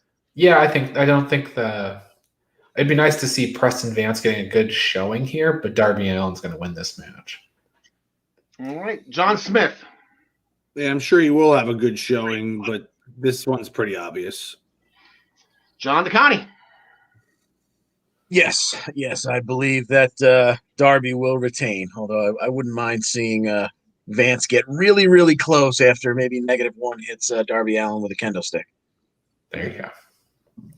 But you know what? I wouldn't be surprised if Preston... No, see, that's how you guys sounded last week. Jungle Boy is way more. I love you guys. Than... We don't all think alike, and that's what the show is about. It's different opinions. It's all great. Speaking of different opinions, James Wheeler's got an idea for Blood and Guts. The Elite versus Moxley, Kingston, and the Death Triangle. Book it now. So maybe next year? Yeah. That would be a cluster bleep. Blood and Guts? That's too many big names. That's a cluster bleep. Yeah. John McConney, the AEW Women's Championship was on the line, and Tay Conti, who was the #1 contender, and she's been working her tail off, and she's been very well. And he said NXT graduate, Mae Young Classic, she knows how to go, and that match did not disappoint at all. No, that match was pretty fantastic. There were a couple of big time bumps. At one point, Cheetah hit something that Excalibur, I believe, referred to as the witch's shot, where she had Ty Conti up. She's standing second buckle. She got Ty Conti in a fireman's carry, and she just flips her spine first onto the top buckle and whatnot, and she bounced to the floor. That was nasty. But Conti would she'd get herself back together. She'd roll in. She hits the Ty KO. She only gets 2 out of it. So she goes for the DD Ty, but she reverses that into a backpack pile driver and pinning combination for a 2 count. And eventually Sheeta would hit that nasty spinning knee that I believe they call the katana. She would get the 3 count, but this was 12+ minutes in a women's match, which about a year ago, a 12-minute women's match would have had me pulling my hair out what little I had left. This match was fantastic. I have no complaints other than the fact that Ty Conti didn't win, but it was a fantastic match. Yeah, and I don't think you have any complaints going forward because after that match was over, I believe our good doctor friend, our favorite dentist, came out and she pointed herself up one more in the standings. I believe she's up next, and it just so happens to be their biggest pay-per-view of the calendar year at the end of the next month. So it's funny how these things work out. So the good doctor will hopefully be getting her championship match at Double or Nothing. John Smith, your best friend Penta, there you go. He had a match with Trent. Yeah, it was. Who? Wait. The question mark, even the ring announcer, yeah, Justin Robin. I think that was the first time he did it too. It was like Trent with the question mark. I know. I think that was the first time I've ever actually paid attention to him being announced. Because when he said Trent, I was like, "What? Did he just say?" Anyway, but the match was awesome. Great chain wrestling throughout. Nobody looked weak this entire match. And then the what's his name? The guy, the Spanish announce guy that's talking for Penta right now. Hugo Savinovich. Alex. Yeah. He's Hugo Savinovich, did you say? Anyway. They're the two Spanish guys I know. I'm sorry. His name is Alex Abrahantes. Okay. So he starts taunting Trent, and then Orange Cassidy gets involved, and after all the confusion, Penta ends up hitting the package pile driver for the win, as he should. There you go. And he's got right up next. He's going right through the best friends, I guess. He's got Orange Cassidy, John Smith. Or is that Kyle O'Reilly? I guess I'm gonna go with Orange Cassidy in this one, but I think this is just leading towards something bigger at a pay-per-view, so it could go either way. I think the story's just gonna keep developing through this match. There's a 3-on-3 in this, the Death Triangle and the best friends. I don't know if maybe they can find a female. I know that was discussed on the Daily Wrestling News Show, Ryan, but who do you got in this one now? I'm going to take Penta. I could see it going either way, but I'll take Penta. I got Penta running the gauntlet here. I got him beating Chuck Taylor next week too, John DeConnie. I'm going to take Orange Cassidy because nothing's on here, and it just kind of seems like the thing that'll happen. But I'm very much looking forward to hopefully the Triangle finding a female, so we get the Rambo de Lata. Anyone in particular you're looking for? Who was it? Evil Leaks just got bounced. So Evil her former partner there. Diamante. Diamante. Or Zelina Vega, right? That's what Travis wants. Yeah, Zelina, that would be fantastic. But I think wherever she goes, I think if she's being held out at this point, maybe she's waiting for the 90 days to be up on Andrade so they can show up together somewhere. So my thought is she probably won't show up immediately as a wrestler. Mm-hmm. It would be fun to have her with Penta and Phoenix, as the mouthpiece for those two. I think that would be a lot of fun. Anyways, Christian Cage, the instant classic. Outwork everybody. Outwork Powerhouse Hobbs. Got the kill switch at the end. Done and done. It's only a matter of time before he beats Kenny Omega. That's right. Ryan, you're right. Christian Cage is going to be the one that beats Kenny Omega, so that's the reason why he's there. Hangman Page defeated Ricky Starks after a blatant chokehold.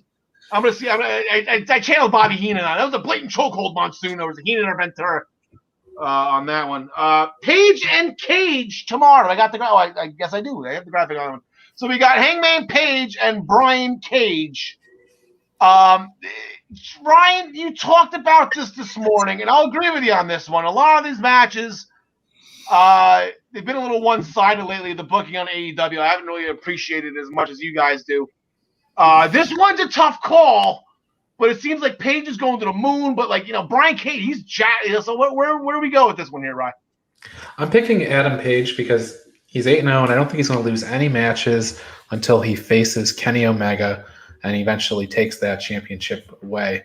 But it's going to be an interesting finish to this match because I don't think that Adam Page is going to pick up Brian Cage for Deadeye, and I just can't see Brian Cage doing that, flipperoo when when Paige hits him with the buckshot lariat. So I think it'll be an interesting finish to this. I think it's might be a roll up. So I can picture Adam Cage's arm breaking off when he hits the buckshot lariat, John DeConnie, on Brian Cage. That's not a chance exactly. I want to hit. Maybe that little that submission we saw him use last week on Starks was to get us to go, oh, okay, he's a submission. He can pull off a submission too.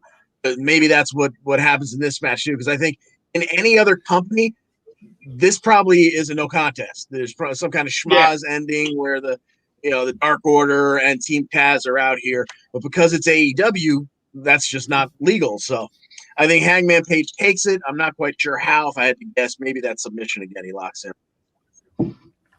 Yeah, I'm gonna go with Hangman Page right now. I agree with he's just not losing. So it's an interesting matchup, but again, I just feel like there's some of these matches Page is the guy right now. Hangman Page they're building him back up to be the guy again. Pinnacle did a backstage segment. Inner Circle did an in-ring promo. They are set for Blood and Guts, which is a match that apparently will be too big for just 1 hour, as it is the only match booked for that show that night. We will be discussing and picking that match next week. There is a parlay tomorrow night. I have no idea what that means. I don't know how you can do a parlay with one match on a card, but I guess anything's possible in professional wrestling. So QT Marshall, he defeated Billy Gunn after a cutter, but after a punch by Anthony Ogogo. Dustin came out to stop the post-match attack with a chair, hit the guy Camarado, hit him in the head with it, completely shattered the wooden chair, so that was tough. That chair was just pencils after that. So we have a 6-man tag team match. There goes AEW. Well, that's their own thing, right? 6-man tag team matches.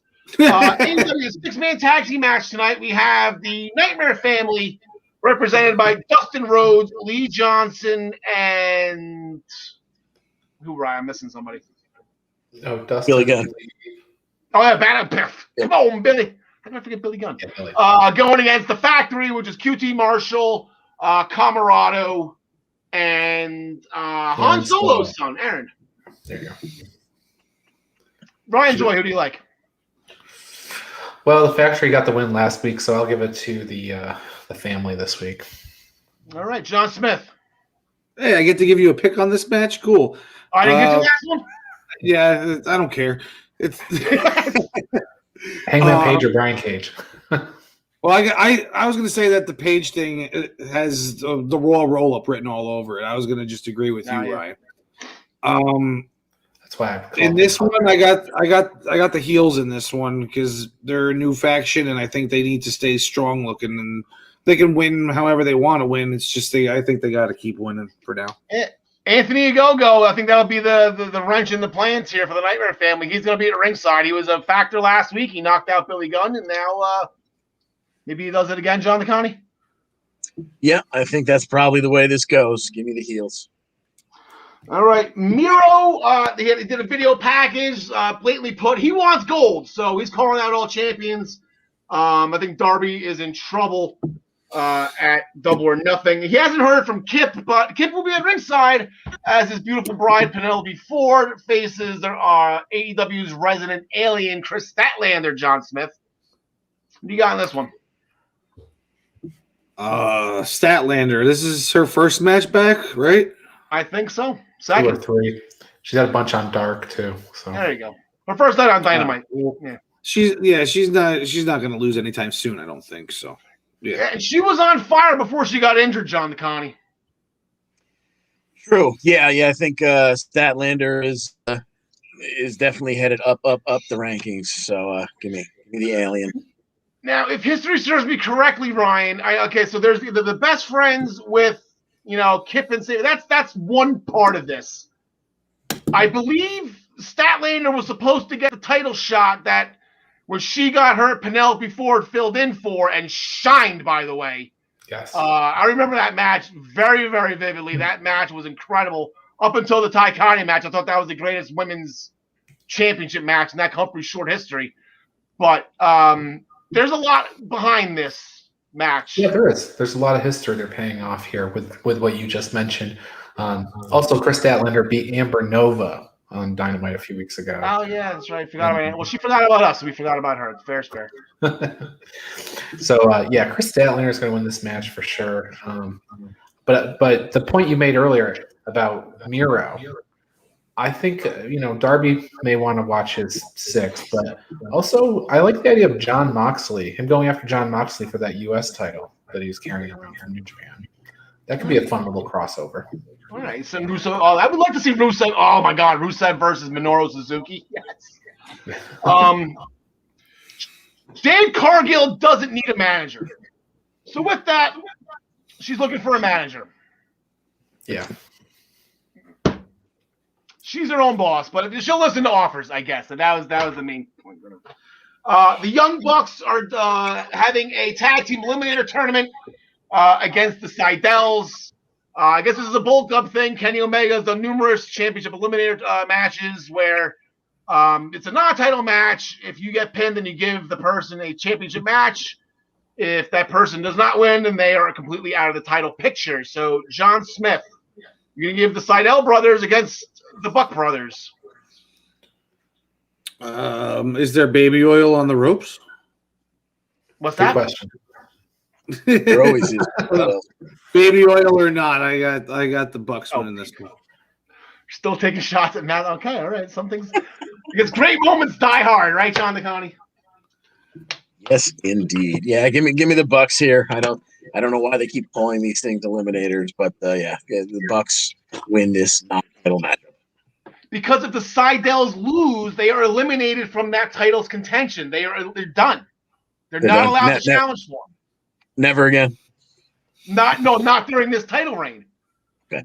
This was explained with Kenny Omega. Why is everyone having a problem when the Bucks are doing it? Kenny Omega's done it 5 times already, Ryan. I didn't understand it when he was doing it either.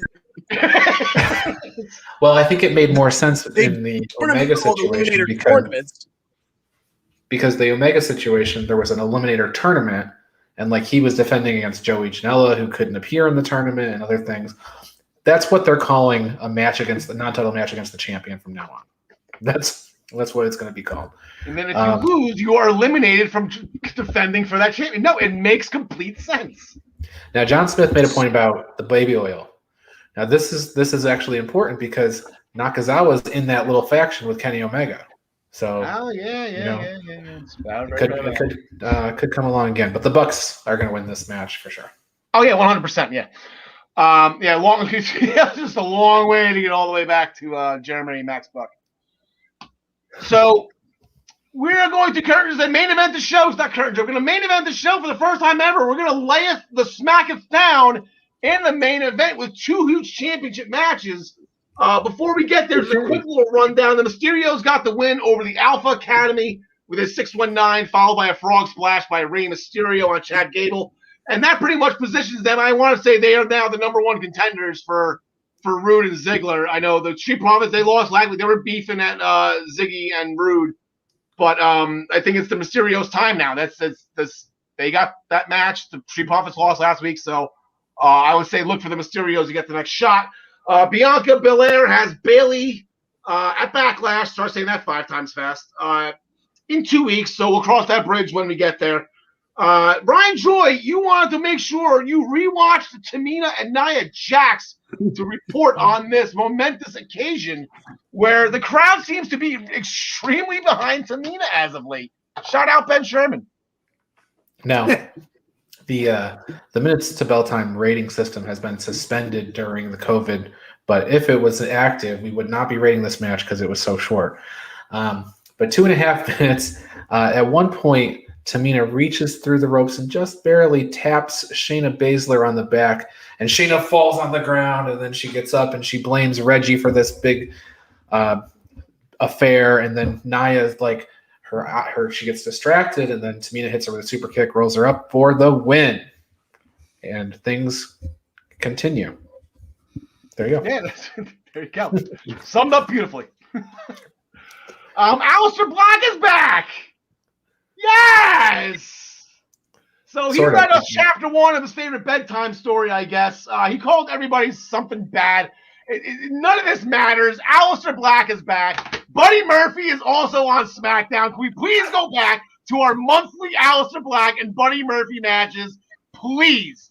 Thank you, Vince McMahon. That's all we want. That would be a perfect first feud for this new Aleister Black. Apollo Crews defeated Kevin Owens. Here you go, SmackDown ripping off Raw with a roll-up after KO was distracted by Commander Aziz. And Apollo now retained the Intercontinental Championship, but that was not the biggest story of the match. Aziz hit the, whatever it's called, the Nigerian nail, shot out to Umaga, hit the Nigerian nail on Kevin Owens, and Sami Zayn comes off the announce table into the ring and proceeds. The MCU, all right, for those who watched the Marvel Cinematic Universe, everyone went nuts when Baron Zemo was dancing in that club in Magic War for like 5 seconds. Sami Zayn says, "Hold my beer," and does like a 2-minute like Scott dance thing. Oh my God! Please, if you haven't watched SmackDown, please just watch Sami Zayn dance over a prone Kevin Owens. It is completely worth your minute and 30 seconds of time. It's absolutely incredible. But actually, one of the two big championship matches after that was over. Big E completely jumped Apollo Crews backstage. Commander Aziz, I guess he was in the locker room doing something. I don't know what he was doing. I forget what they said. But Big E is getting his Intercontinental Championship rematch from WrestleMania.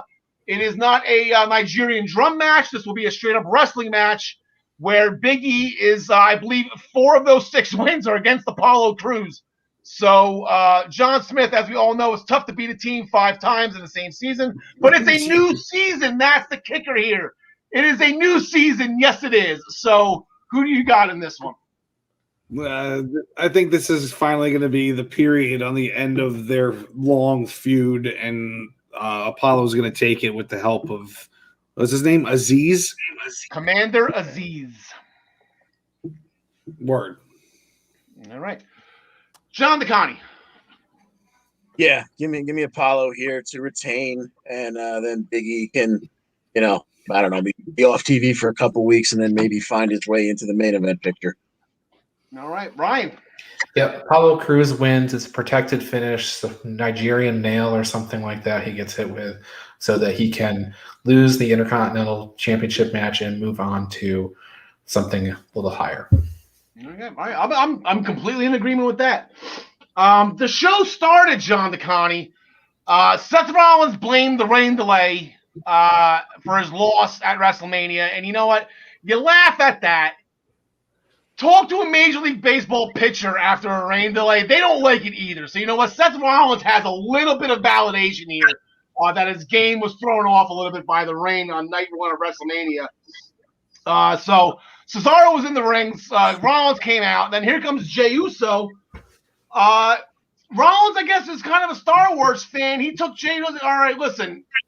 Cesaro's got the high ground here. We got to circle around and attack him from the side. So then here comes Daniel Bryan, and then I guess Teddy Long, Roman Reigns came out, did his thing. He had some stuff to say. But then I heard Teddy Long, make this a tag match, playa.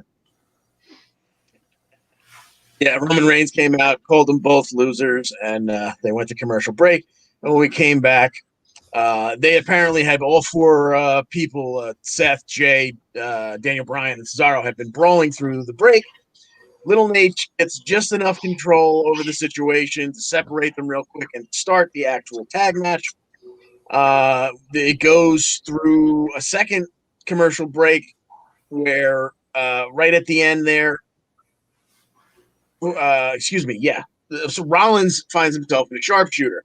This is a nice long match, and at that point, Rollins realizes, I don't need this. He just takes off, leaving Jey Uso behind, and D-Bry hits the running knee.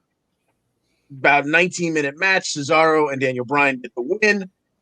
And Daniel Bryan gets on the mic. Hey, Roman, we beat up your cousin here. And if there's anyone, and no one works harder than Cesaro, Cesaro deserves a title shot. Are you going to do it? No word from Roman. So Jey Uso goes for a spin. Daniel Bryan continues to goat Roman Reigns. No response. Jey Uso goes for another spin. That's the end of that segment. Still no answer from Roman. Later on, Bryan gets in Pierce's ear backstage, telling him, Cesaro deserves a shot. Are you going to make it happen? Pierce says, have you been paying attention here? I can't snap my fingers and make this stuff happen. I'm working on it. Give me some time. And then we get Kayla. She corners Heyman later. Are we going to get an answer from Roman? Your tribal chief will answer you later on in the evening. We get all the way to the end of the night. Cesaro heads down to the ring with Daniel Bryan right after the Mysterios and Alpha match. In fact, they didn't even, wait for everybody to clear the ring. They were already headed down to the ring. Roman finally decides to grace us with his presence. He gets in the ring. We're all waiting to hear Roman answer whether or not he is going to take on Cesaro. And Roman gets in the ring and says, basically, who the hell are you? You don't deserve this. He turns his attention to Daniel Bryan. I don't like you. I don't like the way you look. I don't like the way you smell. Whatever he said to him. I think the phrase was the champ picks the next challenger. So I pick you, Daniel Bryan. And when I beat you, I never want to see you on my show again. And that leads us to this week. And that's it. Is this not brilliant of Daniel Bryan? He did reverse psychology to get himself another Universal Championship match.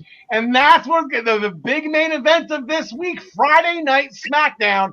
Roman Reigns, the head of the table, the big dog. He's putting the Universal title on the line against Daniel Bryan. If Daniel Bryan loses, he's gone from SmackDown. So, John DeConnie, you just have extensive reporting. Roman was pissed when he came out at the end. I thought that was a great match to open the show between Cesaro and Daniel Bryan and Rollins and Jey. Absolutely great match. It was a lot of fun. The star power in that match was great. But who do you have in the Universal Championship match? Yeah, I see Daniel Bryan getting some time off here before either showing back up as an agent backstage or hopefully going over to Raw, because I don't think he's done yet. But I sure don't see him beating Roman Reigns. All right, Ryan Joy. Roman Reigns. I'm not sure what Daniel Bryan does next, but Roman Reigns for sure. I can answer that. John Smith. I definitely got Roman Reigns. Maybe Daniel Bryan goes to NXT. Oh, that'd be fun. I didn't think of that. So, yeah, I think Roman's never losing this thing. I still don't know who's going to beat Roman Reigns. So I'm taking him. But now this begs the question. So do you have to put NXT's an option? And Daniel Bryan goes to Raw. So are we going to make this? Is he going to weasel his way into the triple threat match and make it a fatal four-way at WrestleMania Backlash? I think that's where we're going. Daniel Bryan's going after the WWE title after this. This is all part of the plan. This is all part of Daniel Bryan's sick environmental plan. I can hear BJ's head exploding from here. All right, so that will do it with SmackDown. This was an absolutely fun episode, a great episode. Let's just take care of some of the announcements here. The Primetime Rundown is back on Friday nights at 6 o'clock. Please join Joey Jarzenka, Ian Schreier, and Rob DeLuca on Friday nights at 6 p.m. They'll take you through all the wide world of sports right here on all of the Eastern Observer platforms. For more information, please go to theeasternobserver.com. Tune in Monday through Thursday and sometimes Friday for the Daily Wrestling News Show at 10 a.m.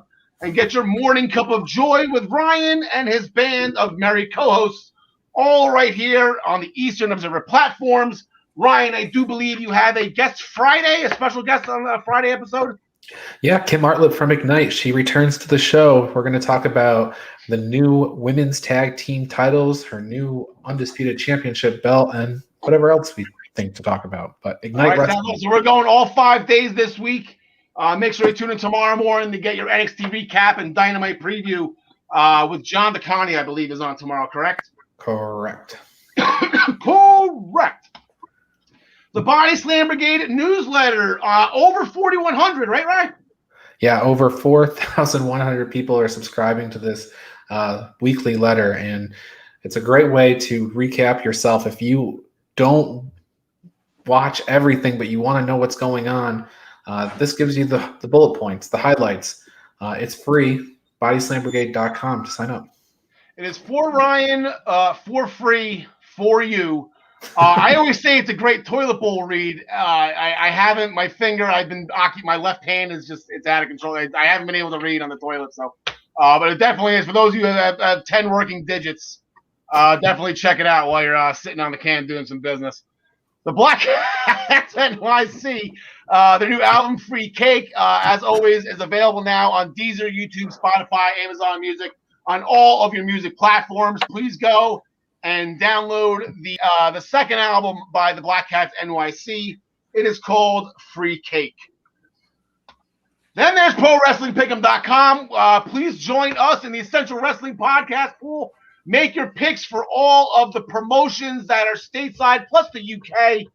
We haven't gotten to New Japan yet. But Impact, AEW, WWE, NXT, NXT UK, please join the Essential Wrestling Podcast pool and play against us. Try to bring Gary down a peg. The guy's from overseas, and he's kicking our ass with Impact. It's the craziest thing. Or you can actually just, if you want, you can start a pool with your friends. Nobody will interfere. You can do whatever you want to do. As I said, it's at ProWrestlingPick'em.com. You can be very brand specific with your shows too. If you just want to do NXT, you can just do NXT. If you just want to do AEW, you can do that as well. You are in control of what shows you pick. But please join in the fun. It's a lot of fun, especially if you play against us. We have a lot of fun with it. And then join us back here next week for episode 52. We are at 1 year, actually the day before our 1 year anniversary last year. Our show debuted on Cinco de Mayo. This year we're on Cinco de Cuatro. Doesn't have as much fun as Cinco de Mayo is, but we will be back for episode 52 to celebrate 1 year of the Essential Wrestling Podcast. We hope you join us for that. So that will do it. John DeConnie, anything before you leave? No, just I don't want you to downplay next week. It won't be Cinco de Mayo, but May the 4th be with you. That's right. It's not Cinco de Cuatro. It's May the 4th. There we go. And I even made a Star Wars reference today too. Who's got the high ground? Yeah, you don't want to end up like Vader did. Brian Joy. Nothing for you. Awesome. That's why you're the best journalist we got, Ryan. John Smith. I'm still undefeated in the PWP pool. Yeah, honestly, My losses don't count. Who's going to get injured during the match? You would pick Myers, right? It makes sense. Exactly. All right, guys. Thank you, everybody, much for joining us. Alexa Bliss, can't wait to see you back in the ring. Go get that Raw Women's title, girl. Tegan, what was it? Caddyshack? We're waiting. Well, we're waiting. She's hanging out with Captain Marvel. Come on, let's go, Tegan. Let's get to this. Let's go. John DeConnie, take us home. Thank you for joining us. And as always, we wish you the best in all your future endeavors. See, when you turn your body to the left, my whole body like cracked.